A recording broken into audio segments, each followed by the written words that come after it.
Hello everyone, welcome back to my mini blog. কেমন আছো সবাই? আশা করি ভালো আছো। তো আজ তো শ্রাবণ মাসের দ্বিতীয় সোমবার, তো সবাই নিশ্চয়ই মহাদেবের মাথায় জল ঢালার জন্য প্রস্তুতি নিয়েই নিয়েছো। আর আমিও দেখো সকাল সকাল স্নান সেরে তারি যোগাযন্ত্র করতে বসে পড়েছি। আমরা সবাই আদিদেব মহাদেবের ভক্ত, তাই আমরা চেষ্টা করি শ্রাবণের প্রত্যেকটা সোমবারই বাবার মাথায় জল ঢালার। কিন্তু আমাদের মেয়েদের তো জীবনে প্রবলেমের শেষ নেই, বাধা বিপত্তির শেষ নেই। তাই শ্রাবণ মাসের 4টে বা 5টা সোমবার পড়ুক না কেন, যে কোনো একটা সোমবার আমাদের মেয়েদের বাধা পড়বেই। হ্যাঁ, হয়তো সব মেয়েদের নয়, তবে বেশিরভাগ মেয়েদেরই বাধা পড়বেই। ঠিক তেমনই নিয়মাফিকভাবে আমারও প্রথম সোমবারটা বাধা পড়েছে, তাই আমি প্রথম সোমবারটা বাবার মাথায় জল ঢালতে পারিনি। তোমরা সবাই জানো যে বাবা ভোলানাথের চন্দনের গন্ধ খুবই প্রিয়, তাই আমি প্রথমেই চন্দন বেটে নিয়েছি।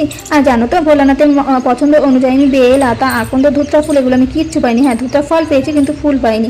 কিনতে গেছিলাম, সেটাও পাইনি। হয়তো ভোলানাথ মিলিয়ে দেয়নি। তো আমি যা পেয়েছি তাই দিয়ে আমি ভোলানাথের পুজো সম্পন্ন করলাম। তো প্লিজ সবাই জানিও যে ভিডিওটা কেমন হয়েছে। আর ভোলানাথ তোমাদের সবাইকে খুব খুব ভালো রাখি, এই কামনাই করি। টাটা।